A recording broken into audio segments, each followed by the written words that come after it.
ഈ വീഡിയോയിൽ വളരെ നിർണായകമായിട്ടുള്ള ജിയോ പൊളിറ്റിക്കൽ ഡെവലപ്മെൻറ്റ്സ് ആണ് നമ്മൾ നോക്കുന്നത്. ഇതിൽ ആദ്യമേ തന്നെ ഇസ്രായേൽ പ്രധാനമന്ത്രി ബെഞ്ചമിൻ നെതന്യാഹു അതുപോലെ അമേരിക്കൻ പ്രസിഡന്റ് ഡൊണാൾഡ് ട്രംപും തമ്മിൽ ടെലിഫോൺ കോൺവെർസേഷൻ നടത്തിയിട്ടുണ്ട്.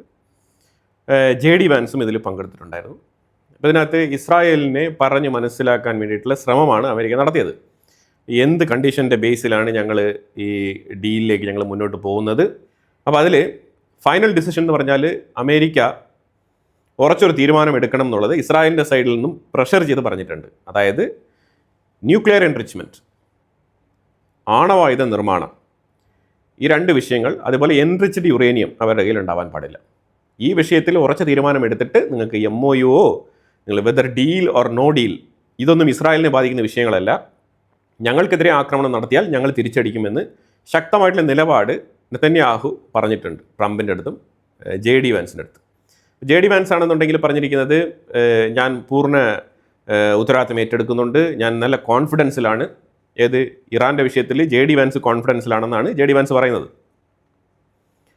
തീർച്ചയായിട്ടും നോ ന്യൂക്ലിയർ വെപ്പൺ, അത് ഞങ്ങൾ മേക്ക് ഷുവർ ചെയ്യുമെന്ന് അങ്ങനെയുള്ള ഉറപ്പൊക്കെ ഇസ്രായേലിന് കൊടുത്തുകൊണ്ടുള്ള പ്രസ്താവനകളാണ് JD വാൻസ് പുറത്തിറക്കിയത്. അമേരിക്കൻ പ്രസിഡന്റ് ട്രംപ് ആണെന്നുണ്ടെങ്കിൽ G7 അറ്റൻഡ് ചെയ്യാൻ വേണ്ടിയിട്ട് പോയി. അതേസമയം ബെഞ്ചമിൻ നെതന്യാഹു കൃത്യമായിട്ട് ആ രാജ്യത്തിൻ്റെ ജനങ്ങളെ അഭിസംബോധന ചെയ്തുകൊണ്ട് ഒരു സ്പീച്ച്, 40-45 മിനിറ്റോളം വരുന്നൊരു സ്പീച്ചാണ് അവിടെ കൊടുത്തത്.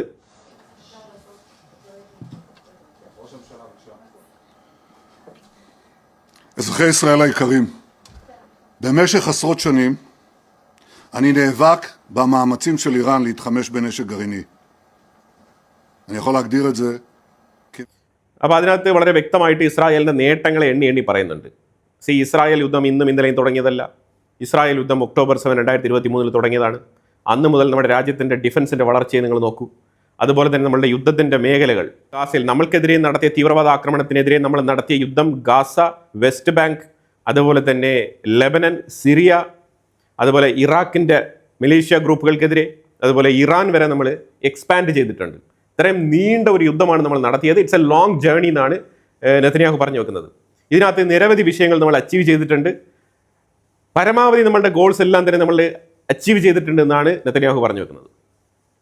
അതൊരു പരിധിവരെ ഓക്കെയാണ്. കാരണം ഇസ്രായേൽ ശക്തമായ രീതിയിൽ അറ്റാക്ക് നടത്തിയിട്ടുണ്ട്. ഇതിൽ ഇറാൻ്റെ ഉള്ളിലുണ്ടായ നഷ്ടം, അവരുടെ മിലിറ്ററി ഇൻഫ്രാസ്ട്രക്ചർ അടിച്ച് നശിപ്പിച്ചത്, അവരുടെ നേവൽ ബേസുകൾ തകർത്തത്, അവരുടെ air defence systems, missile manufacturing യൂണിറ്റുകൾ, അതുപോലെ അവരുടെ ഗവൺമെൻറ് സ്ഥാപനങ്ങൾ, ഇത്തരത്തിൽ പല മേഖലകളിൽ ഇറാൻ്റെ ഉള്ളിൽ ഇസ്രായേൽ ആക്രമണം നടത്തി അവർക്ക് ഏതാണ്ട് ട്രില്യൺ കണക്കിനുള്ള നഷ്ടം വരുത്തി വെച്ചിട്ടുണ്ടെന്നാണ് നെതന്യാഹു പറയുന്നത്. എനിവേ, അതെല്ലാം ഒരു സൈഡിൽ ഇരിക്കുമ്പോൾ തന്നെ ഇസ്രായേലിൻ്റെ opposite party leaders Naphtali Bennett, അതുപോലെ യായിർ ലാപ്പിഡ്, ഇവരെ പോലുള്ള ആൾക്കാരൊക്കെ പറയുന്നത് ഇല്ല നെതന്യാഹു ഒരു പരാജയമാണ്.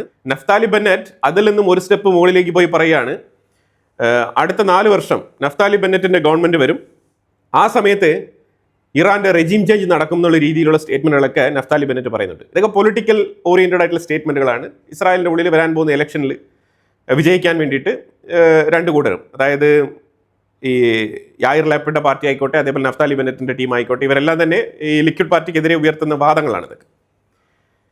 നെതന്യാഹുവിന് ഓൾമോസ്റ്റ് ഒരു 50% അവിടെ സ്വീകാര്യത ഉണ്ട്. ടൈറ്റ് കോമ്പറ്റീഷൻ ആവാനാണ് സാധ്യത ഇത്തവണത്തെ ഇലക്ഷൻ. ബട്ട് ട്രംപ് ആണെന്നുണ്ടെങ്കിൽ ഫ്രാൻസിൽ G7 സബ്മിറ്റിലിരുന്ന് പറയുകയാണ്, യുറേനിയത്തിൻ്റെ വിഷയത്തിൽ ഒരു രീതിയിലും വിട്ടുവീഴ്ചയ്ക്ക് തയ്യാറല്ല. ഈ MOU സൈൻ ചെയ്ത് കഴിഞ്ഞാൽ ഇറാനുമായിട്ടുള്ള ഡീൽ അവസാനിക്കുന്നത് ന്യൂട്രലൈസിങ് ന്യൂക്ലിയർ വെപ്പൺ, അതേപോലെ തന്നെ എൻറിച്ച്ഡ് യുറേനിയം ഡിസ്മാൻഡിൽ ചെയ്യാൻ അമേരിക്ക ഇറാനെ സഹായിക്കുമെന്നുള്ള തരത്തിലാണ് പറഞ്ഞിരിക്കുന്നത്. ഇറാൻ ആണെന്നുണ്ടെങ്കിൽ ഇപ്പം എന്തിനും തയ്യാറാണ് എന്നുള്ളൊരവസ്ഥയിലേക്ക് മാറിയിരിക്കുന്നതായിട്ടാണ് മനസ്സിലാക്കാൻ പറ്റുന്നത്. അവരുടെ രാജ്യത്തിന് ഉള്ളിലുള്ള ഹാർഡ് ലൈൻ IRGC സപ്പോർട്ടേഴ്സിൻ്റെ എതിർപ്പുകളെ പോലും മറികടന്നുകൊണ്ട് അമേരിക്കയോടൊപ്പം ഡീൽ സൈൻ ചെയ്ത് മുന്നോട്ട് പോകാനാണ് ഗാലിബാഫ് ഉൾപ്പെടെയുള്ള ടീമുകൾ തീരുമാനിച്ചിരിക്കുന്നത്. കാരണം ഈ ഡീൽ സൈൻ ചെയ്ത്, അതായത് MOU സൈൻ ചെയ്ത് കഴിഞ്ഞാൽ $12 ബില്യൺ പൈപ്പ് ലൈനിൽ വരും. അതുപോലെ ട്രംപ് ഒരു വിഷയം കൂടി ആവർത്തിച്ച് പറയുന്നുണ്ട്, ഈ സാങ്ഷൻസ് എലിവേറ്റ് ചെയ്യുക എന്നുള്ളത് ഉടനെ തന്നെ ലിഫ്റ്റപ്പ് ചെയ്ത് കൊടുക്കില്ല, അത് ഗ്രാജുവലി നടക്കുന്ന പ്രോസസ്സാണെന്നാണ് ഒന്നുകൂടി വ്യക്തമായിട്ട് പറയുന്നത്. പിന്നെ ഈ MOUമായിട്ട് ബന്ധപ്പെട്ട പോയിന്റുകൾ അതെല്ലാം തന്നെ ഒരു വെള്ളിയാഴ്ച ഫിസിക്കലി ഡീൽ സൈൻ ചെയ്തതിന് ശേഷം പുറത്തുവിടാമെന്നാണ് പറഞ്ഞിരിക്കുന്നത്. അതേപോലെ ഇറാൻ്റെ ഉള്ളിൽ ലോ മേക്കേഴ്സ്, ഇറാൻ്റെ ഉള്ളിലുള്ള IRGCയുടെ MPs പാർലമെൻറ്റേറിയൻസ്. അതിൽ പരമാവധി ആൾക്കാർ പറയുന്നത് നമ്മൾ ഈ ഡീൽ ഫൈനലൈസ് ചെയ്യേണ്ട എന്നാണ് അവരുടെ തീരുമാനം. അതായത് MOU സൈൻ ചെയ്യാം, അതും തന്നെ ഫിസിക്കലി പോയി ഈ ഫ്രൈഡേ 19-ാം തീയതി സൈൻ ചെയ്യേണ്ട ആവശ്യമില്ല, ഡിജിറ്റൽ സിഗ്നേച്ചർ തന്നെ ഇനഫാണ്. ഇതിൽ നമ്മൾ കണ്ടിന്യൂസ് ആയിട്ട് നെഗോഷിയേറ്റ് ചെയ്യാം. അതിൻ്റെ ഇടയ്ക്ക് നമ്മളുടെ 12 ബില്യൺ ഫ്രോസൺ ഫണ്ട് അവർ റിലീസ് ചെയ്യുന്നുള്ളത് നമ്മൾ മോണിറ്റർ ചെയ്യാം. അങ്ങനെ അവർ വാഗ്ദാനങ്ങൾ കുറച്ചായിട്ട് നിറവേറ്റുന്നെങ്കിൽ നമുക്ക് ഫർദറായിട്ട് മുന്നോട്ട് അവരുമായിട്ട് നെഗോഷിയേറ്റ് ചെയ്യാം. പക്ഷേ അറ്റ് ദ എൻഡിൽ ന്യൂക്ലിയർ എൻറിച്ച്മെന്റുമായിട്ട് ബന്ധപ്പെട്ട വിഷയത്തിൽ, അതുപോലെ തന്നെ എൻറിച്ച്മെന്റ് ചെയ്ത് വെച്ചിരിക്കുന്ന യുറേനിയം ഡിസ്മാൻഡിൽ ചെയ്യുന്ന വിഷയത്തിൽ നമ്മൾ പിന്മാറണം. നമ്മളെ ഒരു ന്യൂക്ലിയർ പവറായിട്ട് മാറുക തന്നെ വേണം എന്നുള്ളതാണ് ഇറാന്റെ IRGCയുടെ തീരുമാനം. ഇത് ഉറച്ച തീരുമാനമാണ്. അപ്പോൾ അതുകൊണ്ട് ഈ ഡീൽ 2 മാസം കഴിയുമ്പം 60 ദിവസം കഴിയുമ്പോഴത്തേക്കും ഈ ഡീല് പൊട്ടിപ്പാളിസാവാനുള്ള സാധ്യതയാണ് ഏറ്റവും കൂടുതൽ. അപ്പം ഈ പൊട്ടിപ്പാളിസാകുമ്പോൾ വീണ്ടും യുദ്ധം തുടങ്ങുമെന്ന് വെച്ചാൽ യുദ്ധം തുടങ്ങില്ല. കാരണം ഇപ്പം തന്നെ പരമാവധി ഇറാന്റെ മേളിൽ മാക്സിമം അറ്റാക്ക് നടത്തിയിട്ടുണ്ട് എന്നാണ് വിലയിരുത്തൽ. വീണ്ടും അവർ ഈ ന്യൂക്ലിയർ എൻറിച്ച്മെന്റ് ഫെസിലിറ്റീസ് ഒക്കെ അവർ വീണ്ടും പുനഃസ്ഥാപിച്ച് പരിപാടികളൊക്കെ തുടങ്ങുന്നെങ്കിൽ അത് നിരീക്ഷണത്തിൽ വെച്ചിട്ട് കൃത്യമായിട്ടുള്ള പോയിന്റിൽ അറ്റാക്ക് നടത്തുമെന്നാണ് പറഞ്ഞിരിക്കുന്നത്. അതുപോലെ ഇസ്രായേലിന്റെ prime minister Benjamin Netanyahu speech conclude ചെയ്തപ്പോൾ പറഞ്ഞ വിഷയം എന്താണെന്ന് പറഞ്ഞാൽ, ഈ യുദ്ധം ഇറാനുമായിട്ടുള്ള ഈ യുദ്ധം തുടങ്ങിയത് അമേരിക്കയാണ്. സോ ഈ അറ്റാക്ക് ലീഡ് ചെയ്യുന്നത് ട്രംപാണ്. അപ്പോൾ ഇത് മുന്നോട്ട് കൊണ്ടുപോകണോ വേണ്ടയോ എന്നുള്ള തീരുമാനം എടുക്കേണ്ടത് ട്രംപാണ്, ഞാനല്ല, മീൻസ് നമ്മളല്ല, ഇസ്രായേലല്ല എന്നാണ് നെതന്യാഹു പറഞ്ഞു വെക്കുന്നത്. അത് വളരെ വാലിഡ് ആയിട്ടുള്ളൊരു പോയിന്റാണ്. എന്തുകൊണ്ടാണ് നമ്മൾ മാറി നിന്നതെന്ന് പറഞ്ഞു കഴിഞ്ഞാൽ, നമ്മൾ തുടങ്ങിയ യുദ്ധമല്ല, നമ്മൾ ലീഡ് ചെയ്യുന്ന യുദ്ധമല്ല, അതുകൊണ്ട് നമ്മൾ മാറി നിൽക്കുന്നു. അതുപോലെ തന്നെ ഇസ്രായേലിൻ്റെ ഉള്ളിലേക്ക് ഇനി ഇറാൻ അത്ര എളുപ്പത്തിൽ മിസൈൽ അയക്കില്ല. കാരണം അവർക്കറിയാം ശക്തമായിട്ടുള്ള തിരിച്ചടി ഇസ്രായേലിൻ്റെ സൈഡിൽ നിന്ന് വരും എന്നുള്ളത്. ഇപ്പോൾ നമ്മൾ മനസ്സിലാക്കേണ്ട വിഷയം എന്ന് പറഞ്ഞാൽ, ഇസ്രായേലിൻ്റെ നേട്ടം എന്ന് പറഞ്ഞാൽ, ഈ നെതന്യാഹു സംസാരിക്കുന്ന ഈ വിഷയങ്ങളെല്ലാം മാറ്റി നിർത്തി കഴിഞ്ഞാലും ഇസ്രായേലിൻ്റെ പ്രാഥമികമായിട്ടുള്ള നേട്ടം എന്ന് പറഞ്ഞാൽ, ഇപ്പം 2023 മുതൽ ഈ യുദ്ധം കണ്ടിന്യൂസ് ആയിട്ട് നടക്കുകയാണ്. ഇപ്പോൾ ഏതാണ്ട് 2026 ആയി. അപ്പോൾ കണ്ടിന്യൂസ് ആയിട്ട് ഈ 3 വർഷത്തിൽ ഇസ്രായേലിൻ്റെ ആയുധ കച്ചവടം നല്ല രീതിയിൽ കൂടിയിട്ടുണ്ട്. $19.5 ബില്യൺ വർത്ത് വരുന്ന വെപ്പൺ മാർക്കറ്റാണ് ഇസ്രായേലിൻ്റെത്. 2025 മാത്രം അവർ $19 ബില്യൺ കച്ചവടം നടത്തിയിട്ടുണ്ട്. അതായത് 24%. അതാണ് ആഗോളതലത്തിൽ അവരുടെ വെപ്പൺ ട്രേഡിങ്ങിൻ്റെ ഷെയർ. ഇത് ഈ ഗാസ യുദ്ധം തുടങ്ങിയപ്പോഴത്തേക്ക് ഇച്ചിരി കുറഞ്ഞിട്ടുണ്ടായിരുന്നു. പിന്നീട് അത് വീണ്ടും ഏതാണ്ട് 28% ഉയർന്നിരിക്കുകയാണ്. മിഡിൽ ഈസ്റ്റ് ആൻഡ് ആഫ്രിക്കൻ റീജിയനിൽ മാത്രം ഇസ്രായേൽ വിൽക്കുന്നത് 15%. മിഡിൽ ഈസ്റ്റിൽ മാത്രം. ഇതാണ് യാഥാർത്ഥ്യം. അതിൻ്റെ പ്രധാനപ്പെട്ട കാര്യം എന്താണ്? പ്രൂവൺ, ഫീൽഡിൽ പരീക്ഷിച്ച് വിജയിച്ച ആയുധങ്ങൾ. അതാണ് അതിൻ്റെ പ്രത്യേകത. ഇതിനകത്ത് 3 കമ്പനികൾ പ്രധാനമായിട്ട് ഇതിനകത്ത് ചർച്ച ചെയ്യപ്പെടുന്നുണ്ട്. ഒന്ന് റഫേൽ അഡ്വാൻസ്ഡ് ഡിഫൻസ് സിസ്റ്റം, അതുപോലെ തന്നെ Elbit systems, Israel aerospace industries, IAI എന്ന് വിളിക്കും. എൽബിറ്റ് സിസ്റ്റം ഇന്ത്യയിൽ മാനുഫാക്ചറിങ് ചെയ്യുന്നുണ്ട്. എൽബിറ്റ് സിസ്റ്റമാണ് ഇതിൽ ഏറ്റവും കൂടുതൽ വിൽപ്പന നടത്തുന്ന കമ്പനി. വൈഡ് റേഞ്ചിലാണ് അവരുടെ മാർക്കറ്റ്. യുദ്ധം, ആയുധ പരീക്ഷണം, വിൽപ്പന, ഉൽപ്പാദനം വർദ്ധിപ്പിക്കൽ, ഇതൊരു സൈക്കിളാണ്. ഈ സൈക്കിൾ വളരെ വൃത്തിയായിട്ട് ചെയ്തിട്ടുണ്ട്. അതിൻ്റെ ഇടയിൽ കൂടെ ടെക്നോളജികൾ പരീക്ഷിച്ച് ആർട്ടിഫിഷ്യൽ ഇൻ്റലിജൻസ് ഒക്കെ ഇൻക്ലൂഡ് ചെയ്തുകൊണ്ടുള്ള വെപ്പൺ ഇൻഡസ്ട്രി ശക്തിപ്പെടുത്തിയിട്ടുണ്ട് ഇസ്രായേൽ. അതിൽ യാതൊരു മാറ്റമില്ല, 100% ഇത് ഉറപ്പായിട്ടുള്ള കാര്യമാണ്. ഇത് ശരിക്കും പറഞ്ഞാൽ ഇസ്രായേലിനെതിരെ വരുന്ന തീവ്രവാദ ആക്രമണങ്ങളെ കൃത്യമായിട്ട് അവരെ ചെറുത്ത് തോൽപ്പിക്കുകയും അതിനു വേണ്ടിയിട്ട് അവരെടുക്കുന്ന പ്രയത്നങ്ങളെ അവർ വെറ്റ് കാശാക്കുന്ന ഏർപ്പാട്, അതിൽ നിന്ന് വരുമാനം ഉണ്ടാക്കുന്ന ഏർപ്പാടാണ് ഇസ്രായേൽ ചെയ്തിരിക്കുന്നത്. യഹൂദൻ്റെ തനതായിട്ടുള്ള ബുദ്ധിയാണത്. അതിൽ യാതൊരു മാറ്റമില്ല. അവർ ഏത് സാഹചര്യത്തിലും കച്ചവടം നടത്താൻ ശ്രമിക്കും, അവരതിൽ വിജയിക്കുകയും ചെയ്യും. അതും സൊഫിസ്റ്റിക്കേറ്റഡ് ആയിട്ടുള്ള ടെക്നോളജി ഇംപ്ലിമെൻറ്റ് ചെയ്തുകൊണ്ടുള്ള വെപ്പൺസാണ് അവർ വിൽപ്പന ചെയ്യുന്നത്. ഇതിനെ മറ്റൊരു തരത്തിൽ വ്യാഖ്യാനിക്കുന്നുണ്ട്. അതായത് ആയുധം വിൽക്കാൻ വേണ്ടിയിട്ടാണ് യുദ്ധം നടത്തുന്നത് എന്നുള്ള തരത്തിൽ വ്യാഖ്യാനിക്കുന്ന ആൾക്കാരുണ്ട്. എയ്തർ ദിസ് ഓർ ദാറ്റ്, ഏതാണെങ്കിലും, അതായത് നോക്കി കാണുന്നവൻ്റെ കാഴ്ചപ്പാട് പോലെ ഇരിക്കുന്നു, അത്രയേ ഉള്ളൂ. പക്ഷേ യാഥാർത്ഥ്യം ഇസ്രായേൽ നല്ല രീതിയിൽ വിൽപ്പന നടത്തുന്നുണ്ട് എന്നുള്ളതാണ്. 20 ബില്യൺ ട്രേഡ് എന്ന് പറഞ്ഞാൽ നിസ്സാര കാര്യമാണോ? പിന്നെ അത് അവരുടെ കഴിവ്. എനിക്കിതിനകത്ത് ഒരു ചോദ്യം ചോദിക്കാനുള്ളത്, അവരുമായിട്ട് ഏറ്റുമുട്ടൽ നടത്തുന്ന ഓപ്പോസിറ്റ് പാർട്ടികളുണ്ടല്ലോ, അവർക്കെന്തുകൊണ്ട് ഇത്തരത്തിൽ ടെക്നോളജിക്കലി സൊഫിസ്റ്റിക്കേറ്റഡ് ആയിട്ടുള്ള ആയുധങ്ങൾ ഉണ്ടാക്കി വിൽപ്പന നടത്തി അവർക്കും പ്രൂവൺ ആയുധങ്ങൾ മാർക്കറ്റിലെത്തിച്ച് അവരുടെ കമ്പനികളെ ഇതേപോലെ ഡിഫൻസ് റവന്യൂ മേക്കിങ്ങിലെ നമ്പർ 1 ആയിട്ട് ആക്കാൻ കഴിയുന്നില്ല? ആ ചോദ്യത്തിനും ഇവിടെ പ്രസക്തി ഉണ്ടല്ലോ. ഇസ്രായേലിനെ പോയിന്റ് ഔട്ട് ചെയ്യുമ്പോൾ മറ്റേ സൈഡിലും നടത്തുന്ന ആൾക്കാർ അവർ തിരിച്ചടിക്കാൻ വേണ്ടി അവർ യുദ്ധം ചെയ്യുന്നുണ്ടല്ലോ. അവർക്ക് എന്തുകൊണ്ട് ഈ മേഖലയിൽ തിളങ്ങാൻ പറ്റുന്നില്ല? അത് ചിന്തിച്ചു കഴിഞ്ഞാൽ പിന്നെ ബയാസ്ഡ് ആയിട്ടുള്ള സ്റ്റേറ്റ്മെൻറ്റുകൾക്ക് യാതൊരു പ്രസക്തിയില്ല എന്നുള്ളതാണ് മനസ്സിലാക്കേണ്ടത്. ഓപ്പർച്യൂണിറ്റീസ് അവരുടെ കയ്യിൽ കിട്ടുന്ന, അവർക്ക് കിട്ടുന്ന അവസരങ്ങൾ, യുദ്ധമായിക്കോട്ടെ അല്ലെങ്കിൽ അഗ്രികൾച്ചർ ആയിക്കോട്ടെ, ഏതൊരു മേഖല ആയിക്കോട്ടെ, ചെറിയൊരു രാജ്യം എത്ര രാജ്യങ്ങളുമായിട്ടാണ് യുദ്ധം ചെയ്തത്, എന്നിട്ട് ഇപ്പോഴും സ്ട്രോങ് ആയിട്ട് നിലനിൽക്കുന്നുണ്ട്. ഇപ്പുറത്തെ സൈഡിലേക്ക് വരാം. ഇവിടെ ഇറാന്റെ സൈഡിൽ ആഘോഷിക്കാൻ തയ്യാറെടുത്തിരിക്കുകയാണ്. വെള്ളിയാഴ്ച ഈ ഒരു MOU സൈൻ ചെയ്തിട്ട് ആഘോഷം നടത്താൻ വേണ്ടി കാത്തിരിക്കുകയാണ്. MOU സൈൻ ചെയ്തിട്ട്, അല്ലാതെ സമാധാന കരാറിലോ അല്ലെങ്കിൽ യുദ്ധം നിർത്തുന്നതുമായിട്ട് ബന്ധപ്പെട്ട കരാറിലോ ഒപ്പിട്ടിട്ടല്ല. അതായത് ഇവർ ഒപ്പിട്ട് ആഘോഷം നടത്താൻ വേണ്ടിയിട്ട് കൊതിച്ചിരിക്കുകയാണ്. നമ്പർ 1, ഹെസ്ബുള്ള ഇറാനെ അപ്രിഷ്യേറ്റ് ചെയ്യുന്നുണ്ട്. ഇറാൻ ശക്തമായ രീതിയിൽ അവർ പ്രകടനം കാഴ്ചവെച്ചു. ഇറാന്റെ ഈ ഒരു നെഗോസിയേഷൻ പവറിനെയൊക്കെ ഞങ്ങൾ അപ്രിഷ്യേറ്റ് ചെയ്യുന്നു എന്നൊക്കെ പറഞ്ഞുകൊണ്ട് ഹെസ്ബുള്ള അപ്രിസിയേഷൻ അറിയിച്ചിട്ടുണ്ട്. അതേസമയം ഇറാൻ അനുകൂലികളായിട്ടുള്ള ആൾക്കാരുടെ സൈഡിൽ നിന്ന് വന്ന നെറേറ്റീവ് എന്ന് പറഞ്ഞാൽ, അതായത് ഹെസ്ബുള്ള ഹാപ്പിയാണ് ലബനാനിൽ, ഇറാനിൽ IRGC ഹാപ്പിയാണ്, ഇസ്രായേൽ ഹാപ്പി അല്ല എന്നുള്ളതാണ് പൊതുവിലുള്ള നെറേറ്റീവ് അവരുടെ സൈഡിൽ. പക്ഷേ ഇതിനകത്തൊരു കാര്യം മനസ്സിലാക്കേണ്ടത്, ഇസ്രായേലിൻ്റെ ഉള്ളിൽ ശരിക്കും ലെബനൻ വിഷയത്തിൽ അമേരിക്ക ഇടപെട്ടതിൽ ഇസ്രായേലിന് വിയോജിപ്പുണ്ട്. ഇറാൻ വിഷയം ഇസ്രായേലെ ബാധിക്കുന്നതല്ല എന്നുള്ള രീതിയിൽ സ്റ്റേറ്റ്മെൻറ്റുകൾ ഓൾറെഡി പറഞ്ഞു കഴിഞ്ഞു. ലെബനൻ വിഷയത്തിനെ സംബന്ധിച്ചിടത്തോളം അത് സ്പെസിഫിക് ആയിട്ട് നെതന്യാഹു എടുത്ത് പറഞ്ഞിട്ടുണ്ട് ട്രംപിൻ്റെ അടുത്ത്. അതായത് ഞങ്ങൾ അമേരിക്ക പറഞ്ഞതും കേട്ട്, ഇറ്റ് മീൻസ് ട്രംപ് പറഞ്ഞതും കേട്ട് നിങ്ങളുടെ സമാധാന MOU നടപ്പിലാക്കാൻ വേണ്ടിയിട്ട് ഞങ്ങൾ ഒരു ബ്രേക്ക് എടുത്ത മാതിരിയാണ് ഞങ്ങളിപ്പോൾ സ്റ്റോപ്പായി നിൽക്കുന്നത്. ഞങ്ങൾ സദൻ ലെബനാനിൽ നിന്നും പൂർണ്ണമായിട്ട് പിൻവാങ്ങുന്നില്ല. ഇറ്റ്സ് ഓക്കെ, അവിടെ ആൾക്കാരൊക്കെ വരുന്നുണ്ട്, അവർ താമസിക്കുന്നുണ്ട്, ഞങ്ങൾ അവിടെ ആക്രമണങ്ങളൊന്നും നടത്തുന്നില്ല, ജസ്റ്റ് സ്റ്റോപ്പ് ചെയ്ത് വെച്ചിരിക്കുകയാണ്. ഇസ്രായേലിൻ്റെ ഉള്ളിലേക്ക് വരുന്ന ഭീഷണികളെ മാത്രം ഞങ്ങൾ തടഞ്ഞു നിർത്തുമെന്നാണ് പറഞ്ഞിരിക്കുന്നത്. പക്ഷേ അതേസമയം ഇന്നലെ ഹിസ്ബുള്ളയുടെ സൈഡിൽ നിന്നും ഇസ്രായേലിൻ്റെ ഉള്ളിലേക്ക് ആക്രമണം നടന്നിട്ടുണ്ട്. റോക്കറ്റ് ആക്രമണങ്ങൾ, ഷെൽ ആക്രമണങ്ങൾ, ഡ്രോൺ ആക്രമണങ്ങളൊക്കെ അവർ നടത്തിയിട്ടുണ്ട്. ഇസ്രായേൽ സൈറനൊന്നും ഇന്നലെ, സേഫ്റ്റി സൈറൻസ് ഒന്നും ഇസ്രായേലിൻ്റെ ഉള്ളിൽ ഇന്നലെ കേട്ടില്ല. കാരണം മനഃപൂർവ്വം ഇസ്രായേൽ സൈറൻ കൊടുക്കാത്തതാണ്. രണ്ടാമത്, പക്ഷേ അതേസമയം ഹിസ്ബുള്ളയുടെ ആക്രമണങ്ങളെ ഡിഫെൻഡ് ചെയ്തിട്ടുണ്ട്, തടഞ്ഞിട്ടുണ്ട്, ഇന്റർസെപ്റ്റ് ചെയ്തിട്ടുണ്ട്. എന്നിട്ട് ഇത് US റിപ്പോർട്ട് ചെയ്തിരിക്കുകയാണ്. അതിനെ തുടർന്ന് ഇന്നലെ രാത്രി തന്നെ ഇസ്രായേൽ തിരിച്ച് ഷെല്ലാക്രമണം ഹിസ്ബുള്ള താവളങ്ങൾക്ക് നേരെ നടത്തിയിട്ടുണ്ട്. എവിടെ നിന്നാണ് റോക്കറ്റ് വന്നത് ആ ഡയറക്ഷനിലേക്കൊക്കെ നടത്തിയിട്ടുണ്ട്. പക്ഷേ ഇസ്രായേൽ ഇപ്പോൾ പറഞ്ഞുകൊണ്ടിരിക്കുന്നത്, ഇതേ മാതൃകയിൽ ഹിസ്ബുള്ള തുടർന്നു കഴിഞ്ഞാൽ ഞങ്ങൾ ശക്തമായ രീതിയിൽ തിരിച്ചടിക്കുമെന്നാണ് ഇസ്രായേലിൻ്റെ നിലപാട്. അത് വ്യക്തമായിട്ട് അമേരിക്കയുടെ അടുത്ത് പറയുകയും ചെയ്തിട്ടുണ്ട്. ഇത് നോക്കുമ്പോൾ നമുക്ക് മനസ്സിലാക്കാൻ പറ്റുന്നത്, ഡീൽ സൈൻ ചെയ്താൽ തന്നെയും ഇസ്രായേലും ഇറാനും തമ്മിലല്ല ഈ ഡീൽ.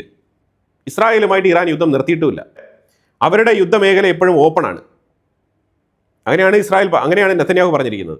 ഏതെങ്കിലും ചെറിയ രീതിയിൽ ഒരു പ്രൊവോക്കേഷൻ ഉണ്ടായാൽ തന്നെ ഇസ്രായേൽ ശക്തമായി തിരിച്ചടിക്കുമെന്ന് പറഞ്ഞിട്ടുണ്ട്. അതുപോലെ തന്നെ ഇറാൻ പറഞ്ഞിരിക്കുന്നത്, ബെയ്റൂത്തിലെ ദഹിയ എന്ന് പറഞ്ഞ ആ സ്ഥലത്ത് IRGC ഹെഡ്ക്വാർട്ടേഴ്സിൽ നടത്തിയ ആക്രമണം, ആ ലാസ്റ്റ് ഡേ ഇസ്രായേൽ നടത്തിയ ആ ഒരു ഡെവാസ്റ്റേറ്റഡ് അറ്റാക്ക്, ആ അറ്റാക്കിന് ഞങ്ങൾ മറുപടി കൊടുത്തിട്ടേ അടങ്ങൂ എന്ന് പറഞ്ഞിട്ട് നിൽക്കുകയാണ് ഹിസ്ബുള്ളയും ഇറാനും.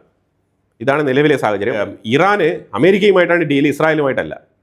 ഹിസ്ബുള്ളയ്ക്ക് മേളിൽ ബെയ്റൂത്തിൽ നടത്തിയ അറ്റാക്കിന് ഞങ്ങൾ മറുപടി കൊടുത്തിട്ടേ അടങ്ങൂ എന്നുള്ളതാണ് ഇപ്പം ഇറാൻ്റെയും ഹിസ്ബുള്ളയുടെയും നിലപാട്. അതായത് ട്രംപ് ഇടയ്ക്കപ്പെട്ടിരിക്കുകയാണ്. അതായത് എന്തുകൊണ്ട് ഹിസ്ബുള്ള ആക്രമണം നടത്തുന്നു എന്ന് ചോദിച്ചു കഴിഞ്ഞാൽ അവർ പറയും, അത് ബെയ്റൂത്തിൽ നടത്തിയ അറ്റാക്കിന് തിരിച്ചടിക്കാൻ വേണ്ടിയിട്ട് ഞങ്ങൾ ശ്രമിക്കുകയാണെന്നുള്ളതാണ് ഹിസ്ബുള്ളയുടെ നിലപാട്. അതേസമയം ഇസ്രായേലാണെന്നുണ്ടെങ്കിൽ ഇനി ഞങ്ങളുടെ മേളിൽ അറ്റാക്ക് നടത്തി കഴിഞ്ഞാൽ ഞങ്ങൾ തിരിച്ചടിക്കും എന്നാണ് പറഞ്ഞുകൊണ്ടിരിക്കുന്നത്. റഷ്യ ഉക്രൈൻ്റെ ഉള്ളിൽ താറുമാറായിട്ടുള്ള ആക്രമണങ്ങൾ, കീവ് നഗരം കേന്ദ്രീകരിച്ചാണ് അറ്റാക്ക് നടത്തിയത്. ചരിത്ര പ്രാധാന്യമുള്ള ഒരു കത്തീഡ്രലിന് മേലിൽ ബോംബിട്ടിട്ടുണ്ട്. ആ പള്ളി നിന്ന് കത്തിക്കൊണ്ടിരിക്കുകയാണ്. അത് ഏതാണ്ട് 11th സെഞ്ച്വറിയിൽ പണിത ഒരു കത്തീഡ്രലാണ്. അവിടേക്കാണ് മിസൈൽ പോയി പതിച്ചത്. ഡോർമിഷൻ കത്തീഡ്രൽ 11th സെഞ്ച്വറിയിൽ ബിൽഡ് ചെയ്തതാണ്. ഒരു മൊണാസ്ട്രി ആയിട്ട് പ്രവർത്തിക്കുന്ന ഒരു കത്തീഡ്രലാണിത്. കീവ് നഗരത്തിൽ റഷ്യൻ മിസൈലിൻ്റെ ഡെബ്രി വന്ന് പതിച്ച് കിടക്കുന്ന രംഗങ്ങളാണ് ഈ ഫൂട്ടേജിൽ കാണാൻ കഴിയുന്നത്. ഇത്തരത്തിൽ മാരകമായിട്ടുള്ള ആക്രമണം റഷ്യ തുടങ്ങിയിട്ടുണ്ട്. ഇനിയിപ്പോൾ ഇവരുടെ ഡ്രോൺ ആക്രമണങ്ങൾ, ഇപ്പം ഉക്രൈൻ ഡ്രോൺ ആക്രമണങ്ങളാണ് കൂടുതലായിട്ട് പ്രിഫർ ചെയ്ത് നടത്തിക്കൊണ്ടിരിക്കുന്നത്. ഇനി റഷ്യയുടെ ഏതൊക്കെ സ്ഥലങ്ങൾ ടാർഗറ്റ് ചെയ്ത് ഇനിയിപ്പോൾ അറ്റാക്ക് നടത്താൻ പോകുന്നു എന്നുള്ളത് അറിയില്ല. സെലൻസ്കി ശക്തമായി തിരിച്ചടിക്കുമെന്നും പറഞ്ഞിട്ടുണ്ട്.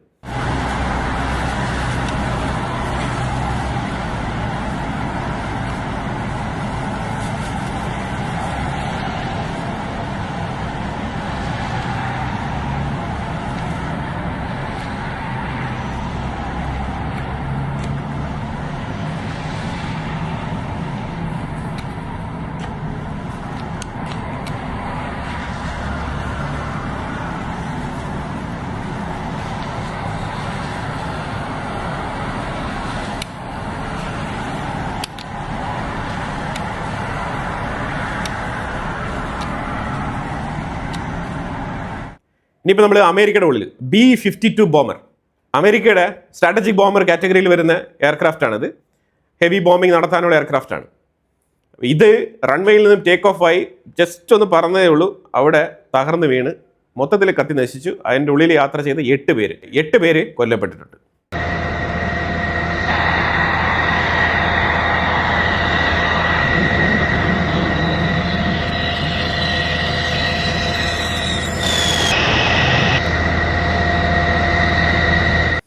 മസൂദ് പെസസ്ക്യാൻ പറയുന്നത് ഇസ്രായേലിൻ്റെ ആങ്കർ നമുക്ക് കാണാൻ കഴിയുന്നുണ്ട്. ഇറ്റ് മീൻസ് ഇത് നമ്മളുടെ വിജയമാണ് എന്നാണ് പെസസ്ക്യാൻ പറയുന്നത്. അത് ഇറാൻ ഉദ്ദേശിക്കുന്നത് അവരുടെ വിജയമാണെന്നുള്ളത് ലോകം അംഗീകരിക്കണം എന്നാണ് അവർ ഉദ്ദേശിക്കുന്നത്. അഫ്കോഴ്സ് അമേരിക്ക എന്ന് പറഞ്ഞ ഒരു വൻ ശക്തിക്ക് നേരെ യുദ്ധം നടത്തി അവർ പിടിച്ചു നിൽക്കുന്നു എന്നുള്ളത് തന്നെ അവരുടെ വിജയമാണ്. പക്ഷേ ഇതിനകത്ത് അവർ ഉദ്ദേശിക്കുന്നത് പോലുള്ളൊരു വിജയമാണെന്ന് വെച്ചാൽ ഇല്ല. കാരണം IRGCയുടെ ഫണ്ടമെൻ്റൽ പോളിസി അനുസരിച്ച് അവർ അമേരിക്കയുമായിട്ട് ഒരു തരത്തിലുള്ള ഡീലിനും പോകാൻ പാടില്ല. അത് അവരുടെ ഫണ്ടമെൻ്റൽ റിലീജിയസ് ഐഡിയോളജിക്കെതിരാണ്. IRGCയുടെ ലോ അത് അനുവദിക്കുന്നില്ല. പക്ഷെ ആ സാഹചര്യത്തിൽ ഇപ്പം ആയത്തുൽ അലി ഖമനേയി അമേരിക്കയുമായിട്ട് ഒരു കോംപ്രമൈസും അവസാനം വരെ പാടില്ല എന്ന് പറഞ്ഞുകൊണ്ടിരുന്ന വ്യക്തിയാണ്. അപ്പോൾ ആ സാഹചര്യത്തിൽ അമേരിക്കയുമായിട്ട് ഒരു ഡീലിലേക്ക് ഏർപ്പെടുന്നത് തന്നെ ഇവരുടെ പരാജയമാണ്. കാരണം ഇവരുടെ ഐഡിയോളജി എന്താണ്? ഇവരെന്തിനു വേണ്ടിയിട്ടാണ് യുദ്ധം ചെയ്യുന്നത്? ഇവരെന്തിനു വേണ്ടിയിട്ടാണ് അമേരിക്ക എതിർക്കുന്നത്? ഇവർ എന്തിനു വേണ്ടിയിട്ടാണ് ഇസ്രായേലിനെ എതിർക്കുന്നത്? അപ്പോൾ അതിന് നേരെ എതിരല്ലേ അവരുമായിട്ട് ഒപ്പിടാൻ പോകുന്നത്? അതൊരു പരാജയമാണ്. ഇറാൻ പറയുന്നത് ലെബനനിൽ ഹിസ്ബുള്ളയ്ക്ക് മേലിൽ ഇസ്രായേൽ നടത്തുന്ന അറ്റാക്ക് അത് ഇൻസെപ്പറബിൾ ആണ്. ഇറാൻ്റെ ഡീലിൽ അതും കൂടി ഉൾപ്പെടുത്തിക്കൊണ്ടാണ് ഇറാൻ ഓൾവേസ് പുഷ് ചെയ്തിരുന്നത് ഡീലിന് വേണ്ടിയിട്ട് എന്നാണ് അവർ പറയുന്നത്. ഇസ്രായേൽ വളരെ വ്യക്തമായിട്ട് പറയുന്നത് ലെബനനുമായിട്ട് ബന്ധപ്പെട്ട വിഷയം ഇറാൻ അമേരിക്ക ഡീലിൽ ഉൾപ്പെടുന്നതല്ല എന്നുള്ളതാണ് ഇസ്രായേലിൻ്റെ ഇതുവരെയുള്ള നിലപാട്. എങ്കിലും ഇസ്രായേലിനെ എങ്ങനെയെങ്കിലും ഈ ഡീലിലേക്ക് ഒരുമിച്ച് ചേർത്ത് കൊണ്ടുപോകാൻ ഭാവിയിൽ അമേരിക്ക ശ്രമിക്കും എന്നാണ് മനസ്സിലാക്കാൻ പറ്റുന്നത്. അതിനു വേണ്ടിയിട്ട് JD വാൻസ് ഉൾപ്പെടെയുള്ള ആൾക്കാർ ശ്രമിക്കുന്നുണ്ട്. പക്ഷേ ഇസ്രായേൽ കോപ്പറേറ്റ് ചെയ്യുന്നില്ല. ഇറാൻ്റെ പാർലമെൻറ്റേറിയൻ മെയ്സാം സൗരിയൻ പുള്ളിക്കാരൻ പറഞ്ഞിരിക്കുന്നത് നമ്മൾ ഒരിക്കലും അമേരിക്കയുമായിട്ട് ഡീൽ സൈൻ ചെയ്യാൻ പോകരുത് എന്നാണ് പറഞ്ഞുകൊണ്ടിരിക്കുന്നത്. ഇറ്റ് മീൻസ് IRGCക്കുള്ളിൽ 2 ചേരിയായിട്ട് തിരിഞ്ഞിട്ടുണ്ട്. ഒന്ന് പദവിക്ക് വേണ്ടിയിട്ടുള്ള ആൾക്കാർ, 2 അമേരിക്കയുമായിട്ട് ഇത്തരത്തിലുള്ള ഡീലിന് പോകരുത്, അത് ആയത്തുൽ അലി ഖമനേയിയുടെ ആശയങ്ങൾക്ക് വിരുദ്ധമാണെന്നുള്ള രീതിയിൽ ഒരു കൂട്ടർ. പിന്നെ ഇല്ല, അമേരിക്കയുമായിട്ട് നമുക്ക് സൈൻ ചെയ്ത് ഈ നമ്മുടെ ഫ്രോസൺ ഫണ്ടും കാര്യങ്ങളൊക്കെ വാങ്ങിച്ച് നമ്മുടെ രാജ്യത്തിന് എക്കണോമിക്കലി പുരോഗതിയിലേക്ക് കൊണ്ടുപോകാം, എണ്ണ വിൽപ്പനയൊക്കെ തകൃതിയായിട്ട് നടത്താം എന്ന് പറഞ്ഞിട്ടൊരു കൂട്ടർ.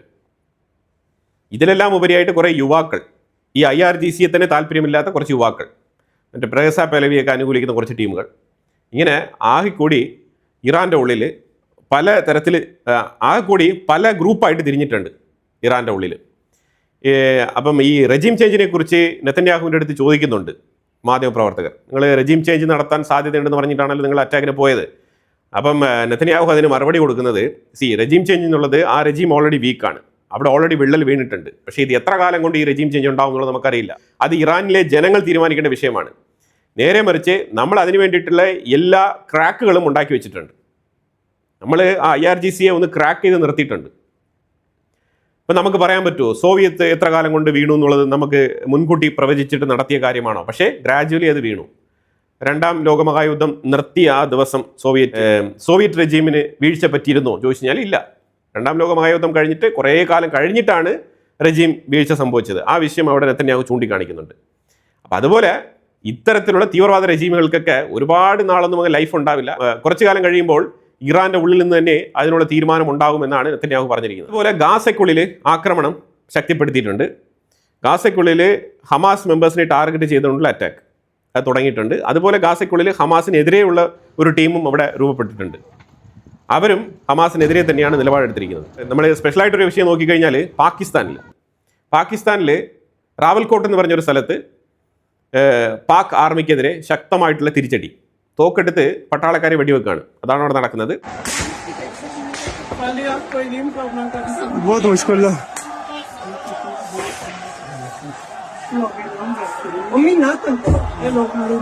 दरवाजा बंद करिए, अंदर रहिए। अच्छा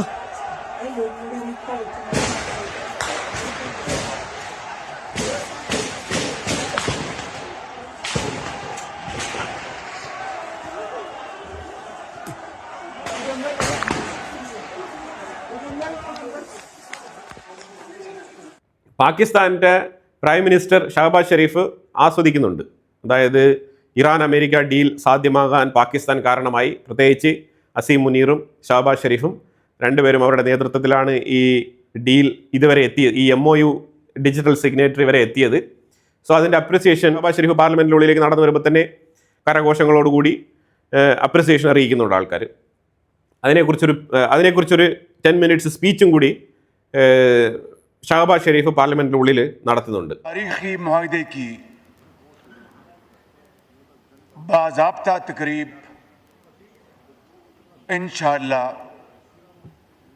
जुमातुल मुबारक 19 जून को जनीवा में होगी और इस तकरीब की मेज़बानी अल्लाह के फजल करम से पाकिस्तान की होगी.